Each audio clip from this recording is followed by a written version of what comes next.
This is it, round 4, final round of Clash of Kings Asia, Goblins versus Halflings. Stay tuned. Hello there! I like to watch battle reports to get better at games, so I started making short, summarized battle reports that focus on learning points. So welcome to my channel, Newbie Dice. Do like, subscribe, and hit the bell icon if you enjoy my videos. Do consider speeding up this video with the YouTube settings to consume this content or other YouTube content in a fraction of the time. Alright, so round 4 of Clash of Kings, Asia, Goblins versus Halflings. Let's go. So this event was on the 13th of January 2024, regional event. This is the logo for the event, and if you have not seen my first 3 battles, you can go ahead and watch them right now. I can link it up on the top right, but if not, let's continue on. This is my army, of course, and my list, same thing, 4 hordes of rebel, 1 horde of trolls, and a bunch of shooting stuff, including 3 wingets. And my opponent is playing Halflings, and there's a bit of a backstory behind this one, because going by lists, my opponent feels that he can't take on my Goblins because I have lots of shooting and his defense is relatively low. And the thing is, both of us were kind of like favored to win the tournament. So going into round 3, we said, you know, if I win my tournament and he win his, we might face each other in the finals. Well, turns out, if you haven't watched my 3rd video, I lost round 3 and he lost round 3 as well. So both of us were sitting at 2 wins and 1 loss. And another funny thing was the tournament software we used, the Mantic Companion, and the 3rd round was Hold the Line. Unfortunately, at that point of time, Hold the Line wasn't in the companion for scoring, blackjack scoring. So the TO, they decided, on hindsight, it would have been better to key it as control in the system, but they keyed in a custom scenario, and then it kind of screwed up all the scoring. And so they started calculating the scores manually after round 3.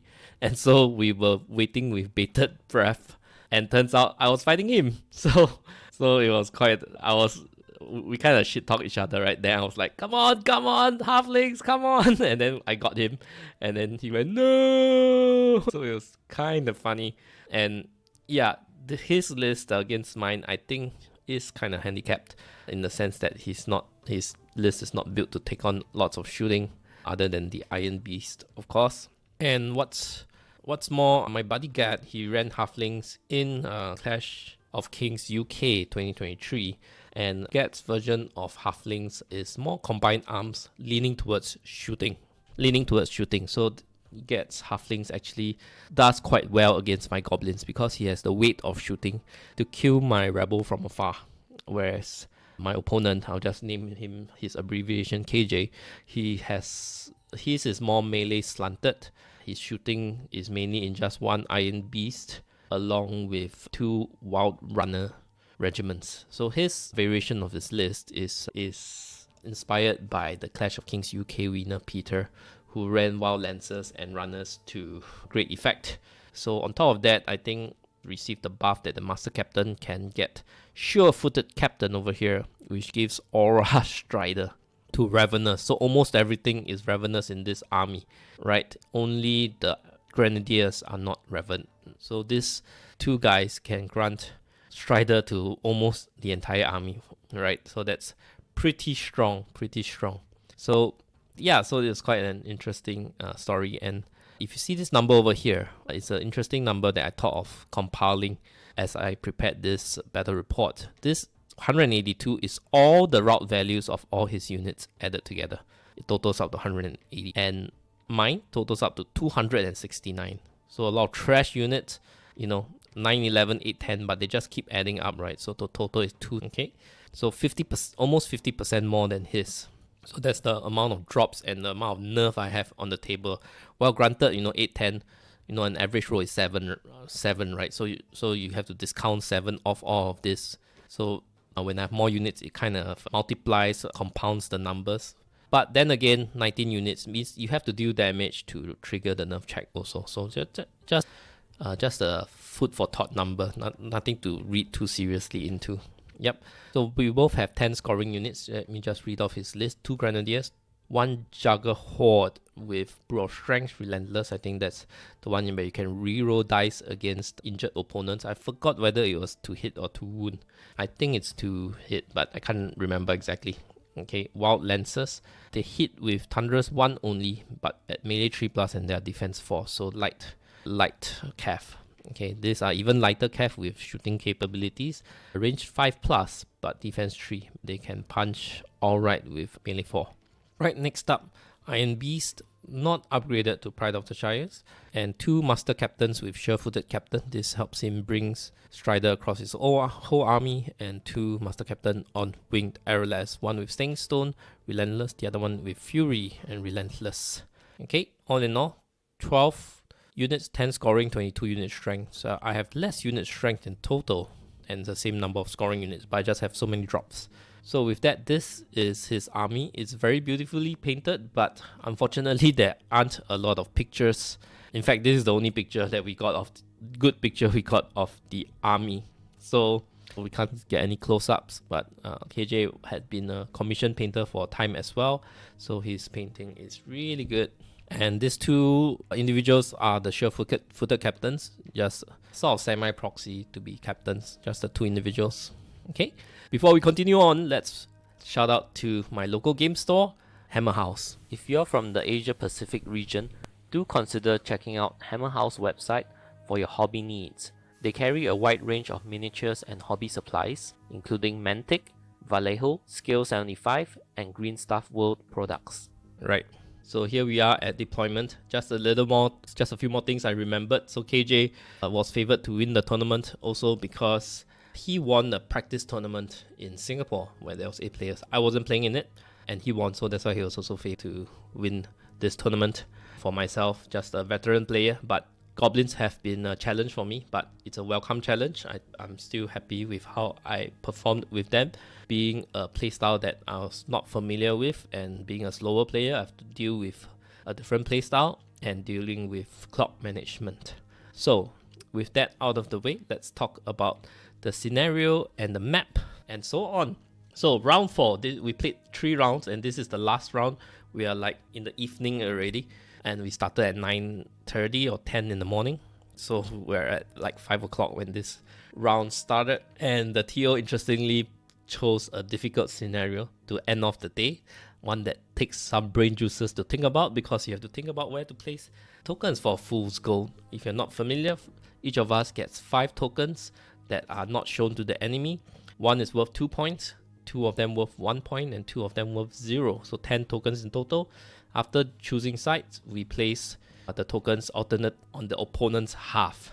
Okay, so let me gather my thoughts as well. So this is also a very well-known map. If you don't know, this is the Cock and Balls map from Epic Dwarf. So yep, that's quite an interesting map. I mean, it started as a joke, right? As you can see the phallic shape over here, but this map is actually pretty interesting because firstly, there's 2 hills joined side by side, blocking line of sight to anything height 3 and below. So a major line of sight blockage.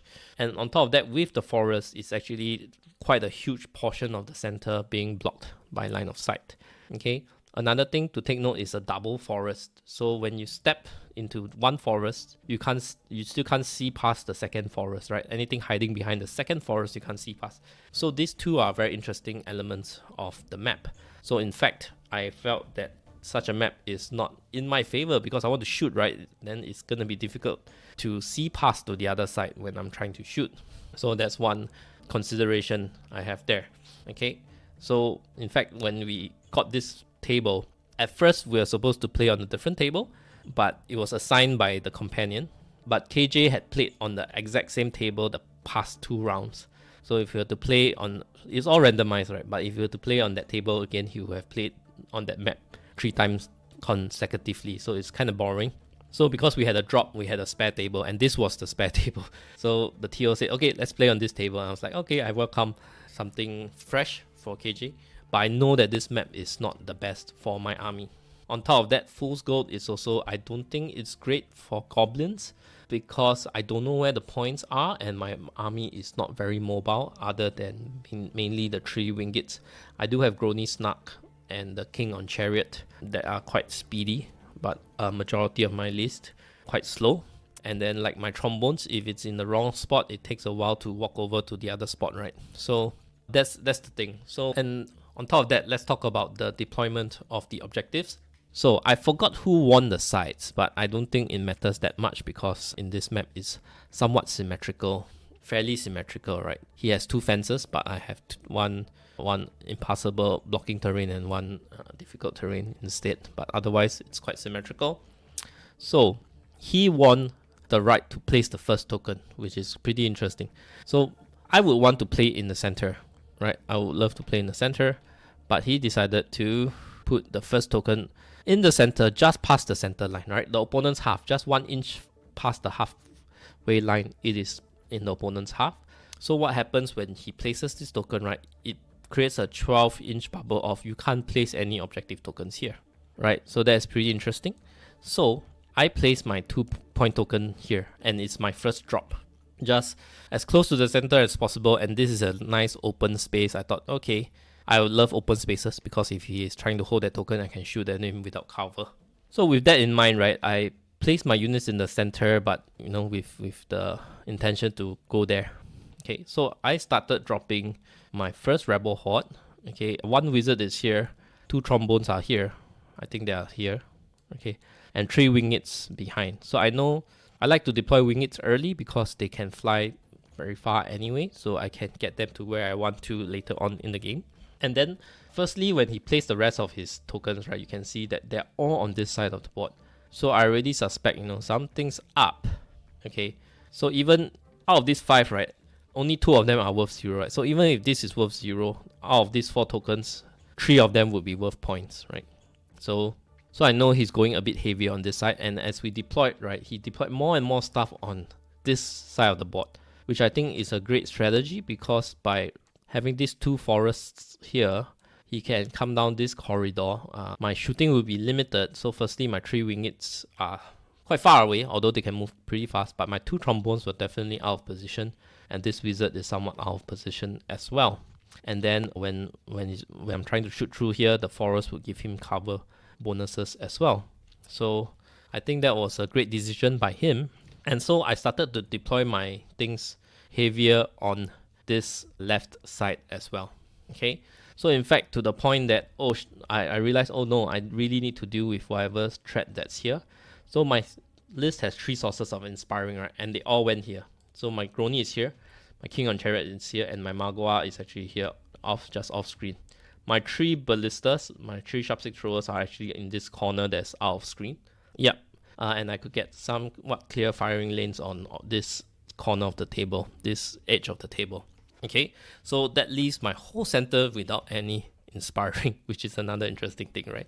So, yep, I think that's a lot of mind games already from the start of the game in terms of the deployment and the token placement. Okay, so I think I already know he's gonna play pretty heavy into here. So after my first few drops, everything just went here. I think he started by dropping this side also. You know, this is what 1, 2, 3, 4, 5, 6, 7 drops. So I think he started dropping most of the things here first, and only after that he started skewing to the left side. So the order of your dropping also matters. So of course I still dropped 1 horde here because I knew the 2 point is here, right? So let's move on. So turn 1, I lost first turn also. I lost the initiative, so he went first. Everything moved up pretty aggressively over here. Okay, so layering 2 grenadiers, right, with the Captain on Wing RLS behind, as well as these are the wild runners. I can see the rifles sticking out here, and then these are the juggers, wild lancers, and then the horde of juggers over here. It's in the first forest, so still no line of sight to him unless I step into the first forest as well. The few things in the center did move up semi-aggressively. The only thing I could see, of course, is just this Iron Beast because he's tall. Okay, so with that in mind, let's look at what I did. So we have a little bit of shots of my sharpstick throwers here. So I started to pull back. So you can see this one pull back. Alright, and then my Magua ran behind the rebel, and shoot out from there. Base to base touching, of course, because MacLeod is an individual. And to shoot, and then here's the thing, the grenadiers are height too, so I have to hide behind the rebel so that I don't get charged. If not, I could get charged by one grenadier and one captain on arrowless, right? That is not a good time.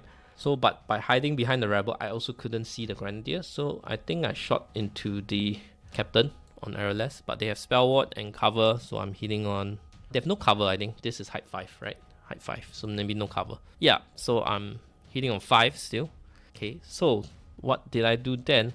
So my winged, you could consider them out of position, because if I were more to the left side, I could have pushed this rebel up instead and placed the wingeds behind, and bottom of 1 I could start raining shots already.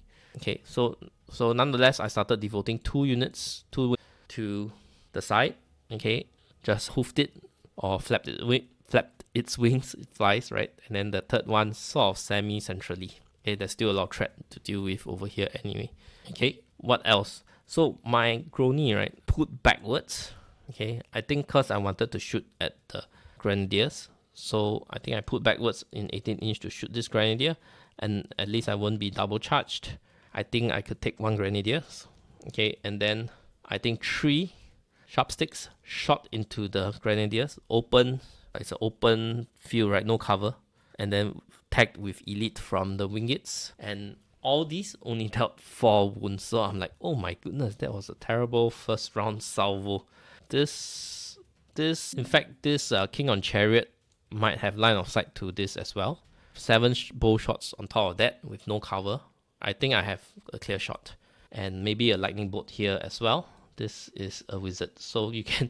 This is a wizard with conjurer staff. So lightning bolt, pseudo lightning bolt 4. So lightning bolt 4, 7 bow shots, 3 sharpstick shots on 4+ with elite, and this 5 bow shots, all dealt a combined total of 4, which was terrible, pathetic. So, oh my goodness. Yeah, so when we were going to this game, I wanted to, you know, we kind of shit talk each other for fun. So I wanted to, at some point, like, purposely make a lot of noise when I rolled well, like, ha, there you go, dead, you know, I wanted to scream stuff like that. But then this first round, I'm like, oh no, that's terrible, because his stuff, they're all fast, right? So they're gonna crash into me really soon already. So at this point, that firstly not getting the first turn, and then bottom of 1, the 2 grenadiers are already halfway up the board, and I only dealt 4 damage with most of my shooting. That's just totally terrible. Okay, over on the right side, my rebel just wanted to stay away from this. They're wild runners, I think, but I still didn't want to be charged by them. On hindsight, I think it would have been okay. I didn't realize their nerf was just 12-14 at defense 3, so they're actually pretty fragile, right? So nonetheless, I just stayed back. Sometimes you read the nerf, you read the stats of the units, but you don't feel it until things starts happening, right? So I put this back. I think I probably shouldn't need to, but it is what it is. So firstly, let's talk about his turn. I pushed these 2 wingeds here. It's behind the second forest. My thought is like nobody can see them, but when my opponent took out the laser and lasered from this second, grenadiers could just get line of sight. So that was my fault. I should clarify with my opponent, okay, my intention is not to have line of sight from any of these units, which let's just double check them, but I didn't. So he saw that charge, but it is hindered though, so not a great charge, and I think this is within 6 inch of the King on Chariot. So let's see what else happened. So let's talk about the left side first. So second unit of grenadiers charged into this winged. I'm not sure if it got wavered. Okay, either way, it took damage, so it would have been grounded, which is terrible because it jams up all the units here. The trolls and the rebel can't charge, right? And then the front unit of the aeronauts grenadiers charged into one of the sharpstick throwers, predictably taking it off. Okay, and he has 2 master captains, right? So one was here. This has white wings. The other one has brown wings. You'll see over here. So the white winged one flew 20. It's out of 20 inches of my ballistas, my sharp sticks. So it flew about 20 somewhere here. You can see the edge of the unit here and facing this way. So I apologize for the terrible pictures cropping off this corner of the board, but I was taking it quickly because time was of the essence. It's also the last game. We're all a little bit tired. So I just quickly took from my table and then I just played. The corner of both sides couldn't be taken, and unfortunately there's a lot of action in this corner, right? So what else? So this wild lancers, I think, took some shots at this king on chariot, so dealt a little bit of damage. And then over in the center, these wild runners moved to the side, got line of sight on the trombone and shot at it.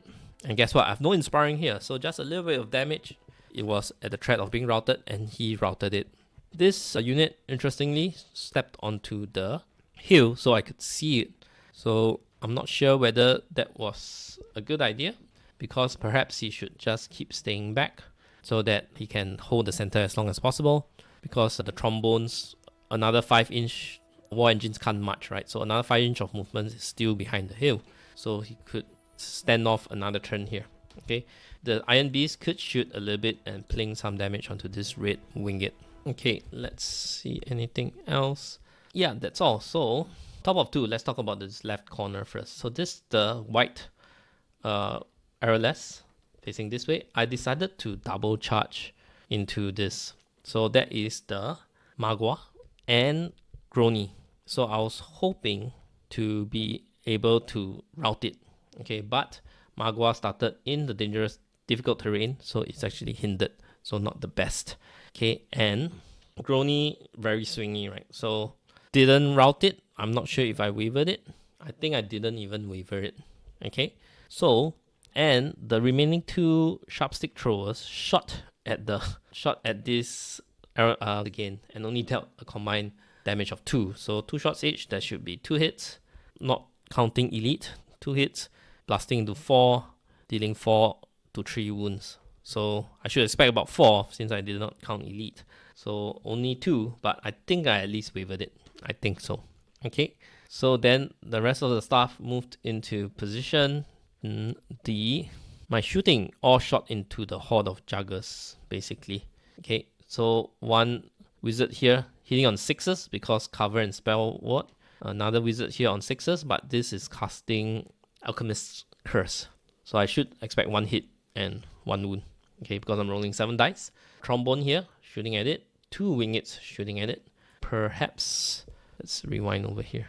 Yeah, okay, so this king on chariot flanked the grenadiers and killed it.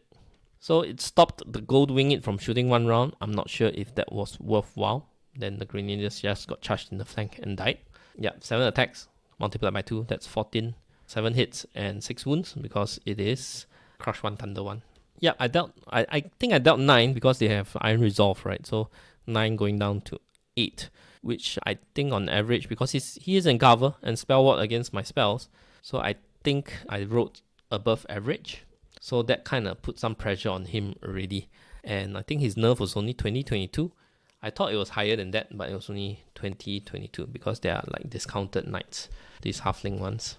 Okay, so on his, over here, the center, he exposed his wild lancers, right? So I charged into it, dealt some damage, and I smartly positioned this blue winged such that when the rebels slide, it doesn't slide into the forest and get hindered charge.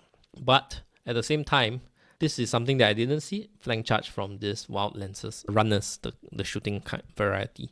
Okay, so I don't know, maybe if I slid all the way, it wouldn't have charged in. It wouldn't have that flank charge.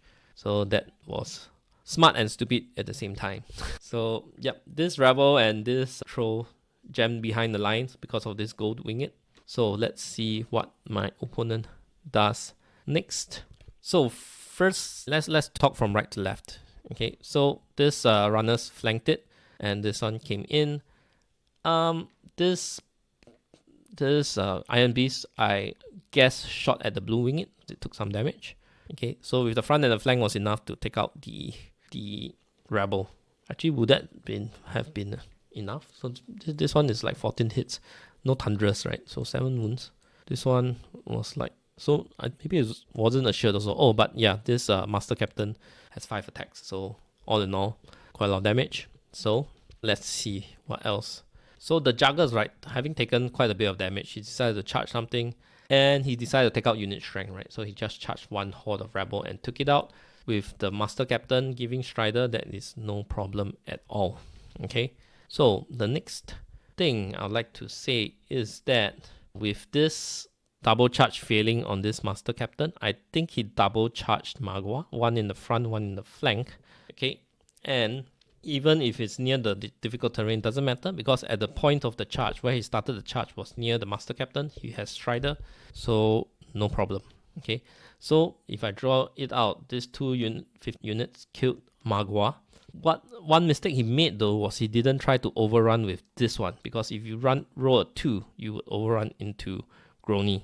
Okay, he kind of forgot that he could overrun individuals and get a second combat, so that was a big deal for me that he forgot. He remembered Magua was an individual. In fact, my model has the word individual on top of it, although it's 50 mm, but he forgot about overrunning the second one. So that was quite a costly mistake in my opinion, because Grony was alive. Then again, not sure if he would possibly, because his overrun would not have Strider, maybe my Grony would survive anyway. So either way, yep, that's what happened. Let's see anything else of note. So on my turn, let's see. I triple charge these 3 units into the Juggers, and then I move this one here and face the Wild Lancers. Okay, so let's look at this picture. So triple charge into the Juggers. This one moved up and shot here, dealing, I guess, 3 and resolved into 2. Okay. Yep, and I didn't kill the Juggers. Okay. Granted, some of them were hindered. I'm not sure if the trolls were hindered. If they weren't hindered, they would have dealt 6 damage. If they were, they will deal 4. And then this would be the average damage, 4, 5, 6, 7. So I think I wavered it. Okay, and then what else? So I shot this King on Chariot and this Wizard, I think using Alchemist Curse once again. Dealt it probably 3. I resolved into 2, right? Yep. Okay. And then the Wild Lancers that killed off my Rebel with the Wild Runners. Okay, I moved these 3 units onto the hill to shoot at it. So it's 2 wingets, the blue one and the red one, and a trombone. So this 3 would deal 8 on average already. And then there's a gold winged that could see through this gap that I created also. So initially why I lined it this way is so that, because there's a Master Captain, right? So I wanted to line them up so that they couldn't charge. They could only charge the trombone. He could only charge the trombone basically. But this gap was a little bit too big that he could fit his Master Captain into this gap. Okay. Over here though, 1 charge from probably the front from my Rebel killed off the Wild Runners. So that was pretty lucky in my part. I think the average damage would have been about 5 to 6 because it's defense 3. 5 to hits on 25 is about 8 hits, so 5 to 6 wounds. Yep. So not out of the realm of impossibility, especially when you're rolling so much dice, it might sometimes spike in your favor. So this is going really well for me. So is the Juggers, because I think this 8 was, the 9 unresolved to 8 was also slightly spiked. So my luck is coming back for now. And this one might be slightly spiked as well, but at 16, I only needed 6 twice. And there's a brutal here, so I think I wrote above average for damage and below average for nerf, so I think it kind of balances out. This was definitely lucky. So what I didn't realize was that, with the Grenadiers gone, and I think I shot down the Grenadiers after 3 rounds of shooting from my sharpsticks. I finally took it out. Yep, I could have used Lightning Bolt here as well. Probably I did, right? Yeah, and I placed my Wizard in a way that, okay, if your arrowless want to charge my Wizard, sure, you kill my Wizard, but you're not going to get overrun into anything else. Okay, I think my Grony, after that double charge on the first arrowless, the white one, my Grony charged the white arrowless again and killed it off this time. And mind you, it wasn't disordered, so it's charging with Thunderous 2.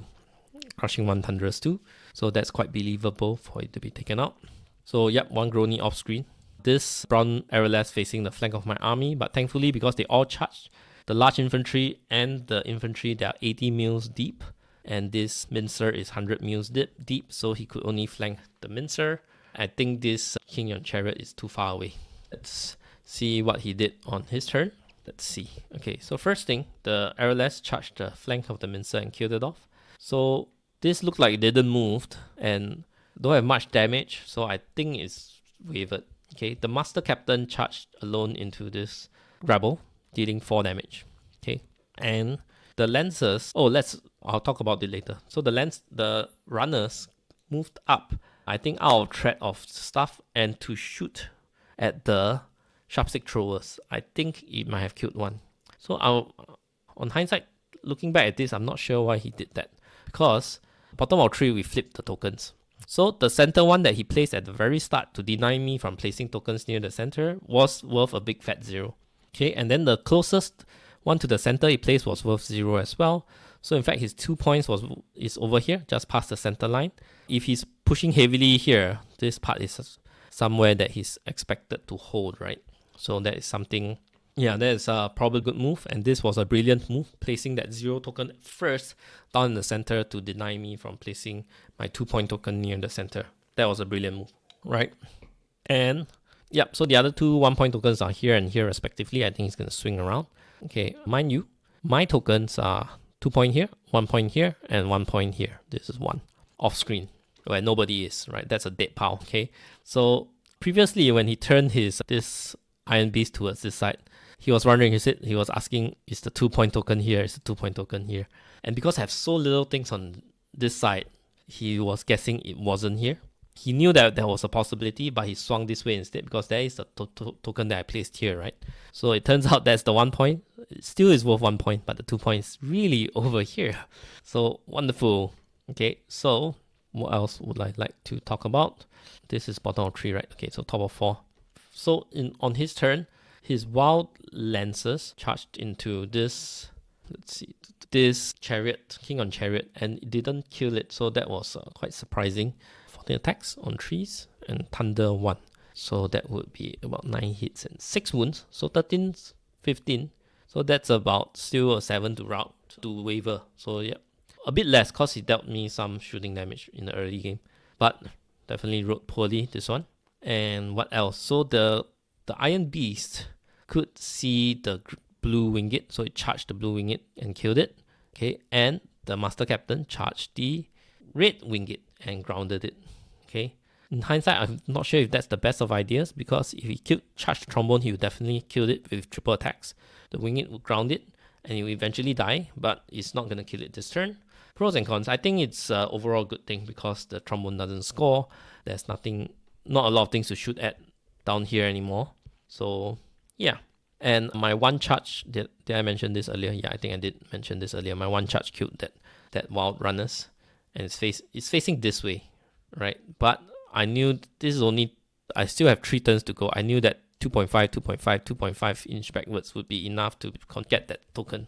So that's why I positioned it this way. Okay, so next, let's see. I think I talked about everything over here. Yep, so bottom of 4, my Grony charged this Wild Runners and killed it. Okay, in the flank, but it should still do about 5 on average. So definitely spiked again, right? And killed it, overran forwards because I want to get closer to the battle, right? Then I finally took out the horde of Juggers, okay, probably with the trolls, and then I think these charged the Master Captain and it held. Okay, so coming to think of it, I think I engineered it such that I purposely placed this. Let's rewind. Why I didn't charge with this King on Chariot is I engineered it so that it blocked off the sliding once again. So you see this corner over here. So the rebels slide in such a way that the trolls were not hindered. The trolls fit in this between the forest and the difficult terrain. The other 2 units are hindered, so I will have dealt 6 here. Okay, so yep, then there will be more of an expected outcome. So that's the reason why I didn't charge this King on Chariot, right? Okay, so where are we? Bottom of 4, right? So I killed off this Wild Runners with just Grony. Okay, the trolls killed the Juggers and faced this way because he started moving his models, but his Arrowless was here after killing the Mincer, facing the trolls. That's why I have to turn around and face the arrowless. Okay, and then, but it's screening the flank of this horde, so this horde is safe. Okay, and I think my counter attack wavered the wild runners. Yep, my counter attack, 7 attacks on Crush 1, wavered it. So definitely a few good rolls in my favor this time around.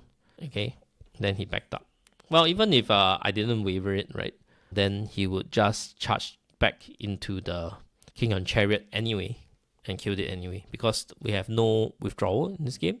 So he couldn't charge the flank of this unit of Rebel. We're playing with no withdrawal. Okay, so even if I didn't waver it, dealt it some damage, at most his response was to kill off the King on Chariot. But with the flank from this arrowless, it might be a given anyway.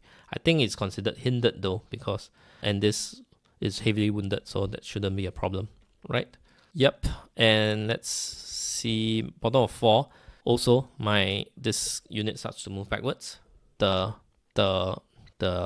Horde of Rebel. Okay, and my gold winged is starting to make the journey for the 1 point token over at this corner. So it turned around and flew 20. Get out of there, right? And I think it's beyond. His only shooting left was the Iron Beast, and definitely he couldn't shoot at this gold winged. So it's free to fly away. Yep, he could move 5, but with my things there, he couldn't move that far. Okay, the trombone moved here, I think, to get an angle on here or something like that. Or I could have just shot this bottom 4. Right? I think I just shot at the Iron Beast. Nothing else to shoot at. So top of 5. Let's see, top of 5. So he moved his lancers back. He killed off with a flank charge the King on Chariot, and the Iron Beast killed off the red winged. The Master Captain charged the trombone instead and killed it off. So all in all, I think it's same outcome. My trombone surviving one more round, all it did was shoot at the Iron Beast, which didn't do much. And if he didn't charge the red winged, it could have flown away.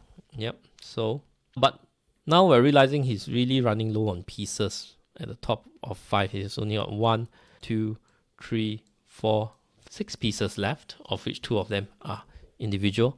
5 pieces left actually, 2 individuals and these 3 pieces. Yeah, so wanted to shit talk him throughout the game, but it started out terribly for me. So I was so focused on the game, and only near the end did I realize that, oh, once again, it's my tunnel vision. Every round I just focus, okay, what do I kill? What's in my face? What do I quickly kill? What do I delay? What do I kill? What do I delay? What do I kill? What do I delay? And then only near the end when I take a step back, then I realize, oh, I'm actually winning this. So top of 5, killed the King on Chariot and turned this way. So my rebel is still stuck fighting this Master Captain. So annoying, okay? And so what my trolls did, because no matter what I do, right, I would just get charged by the captain.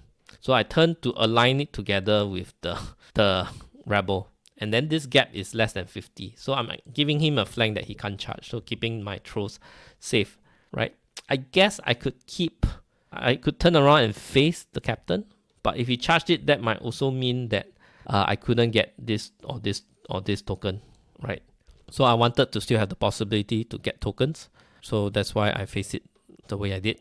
Okay, and then the rebel backpedaled another 5, and at this point, the Iron Beast could possibly shoot at it, but that's about it, right? 5 shots on a fresh horde of rebel is not gonna take it out, and eyeballing this, it should be within 3 inches already.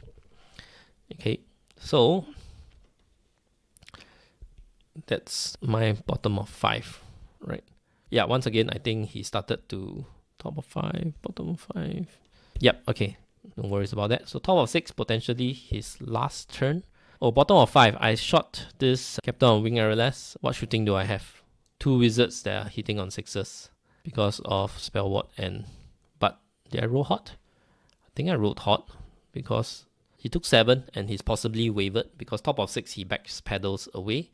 If he doesn't, Grony could charge him, right? And then I think I wavered his Master Captain. That's why he backs up. Okay, and so now his Iron Beast turned around and faced this side. He has another Master Captain over here. So just 2 scoring units, one of them possibly wavered at this point. And on the bottom of my turn, I shot it again, and it got probably wavered but not killed.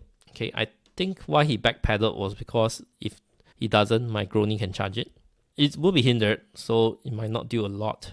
But that melee damage will ground him where shooting damage won't. So if he's not grounded, he could fly to potentially take this 2-point token or this one. Either one, right? So I think that was the idea behind it.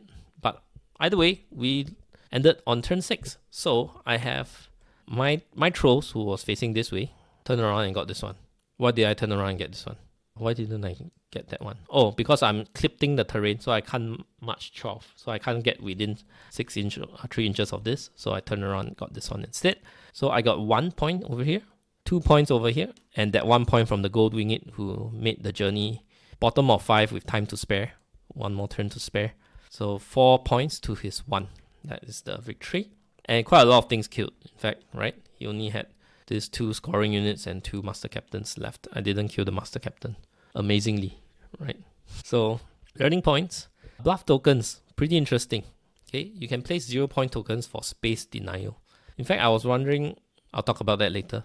So for me, sometimes I've tried like holding my 2-point tokens back before. And a lot of times, if I don't put my 2-point token early, my opponents might place tokens in a way that with that 12-inch denial bubble, I can't place my 2-point token where I want it to be, right? Because that space has been denied. So a lot of times I end up placing my 2-point tokens early, sometimes as a first. In fact, as a Goblin player, because I want to have certainty of where my 2-point token is going to be, I always place it first. That might make it predictable, so that's why I put a question mark. So whereas his is a mobile army, so I guess it makes sense for him to place his 0-point token first to deny me the ideal spot for my 2-point tokens. Okay, so if I don't put my 2-point token as the first one, right? Imagine he placed a 0 here, I place a 2 here. If I decided not to place my 2 first, imagine he placed another 0-point token somewhere here.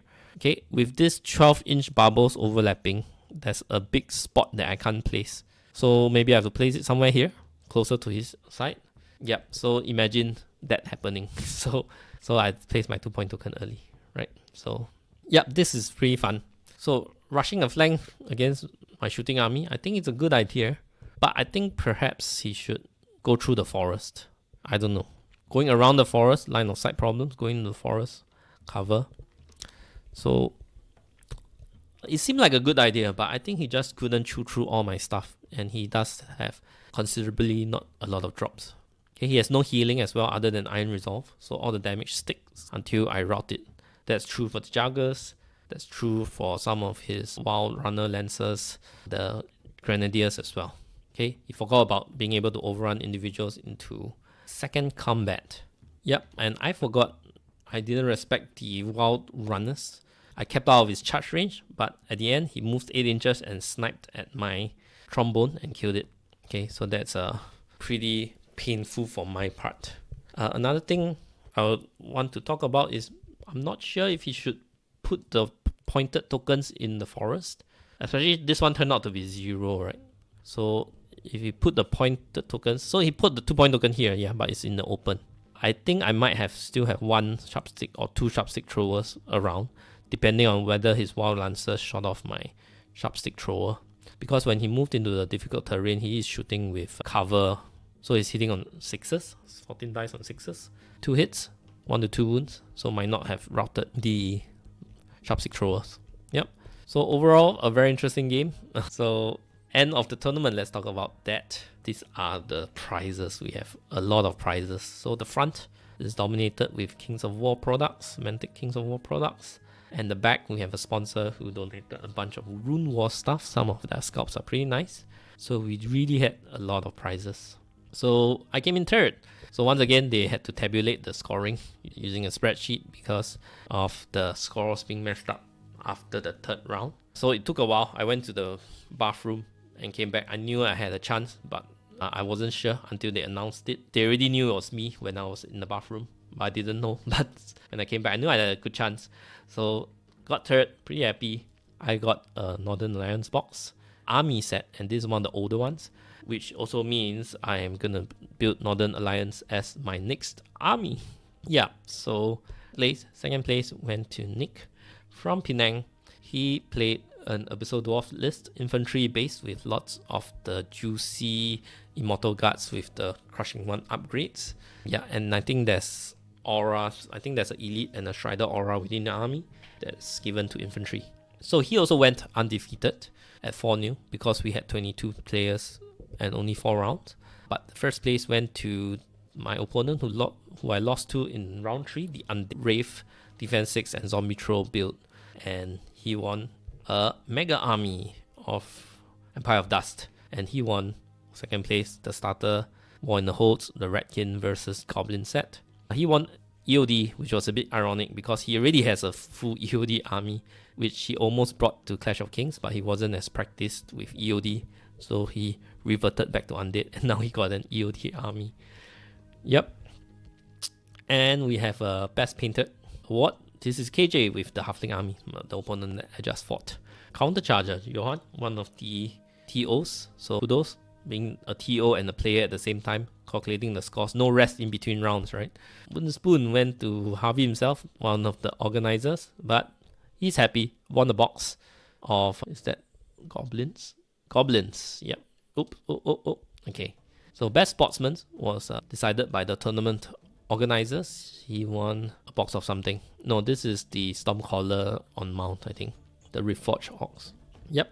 And appreciation awards to the organizers. So Gad, he's another of the TOs. And sponsors, Dyson Brushes. And I'm sorry, I don't know his name, but he donated Rune Wars as prizes. So we had so many Rune Wars and stuff, right, that everybody went home with something. Every single player went home with something. So these are participation plaques for all those who participated. Okay, yeah, once again, 4 of the TOs here. 1, 2, 3, and 4. Johan and Gad did the scoring side of things, while Harvey handled the logistics along with Dr. Selvin here. And yeah, I appreciate the difficulty in setting up a tournament, even if it's only 22 players. 11 tables. Firstly, tables, right? The hotel, when they set up, right, they were instructed 4 by 6 feet, and the tables were just slightly shy. I forgot whether it's a 3.5 feet on the depth or 5.5 feet on the width, right? But it was shy of 4 by 6.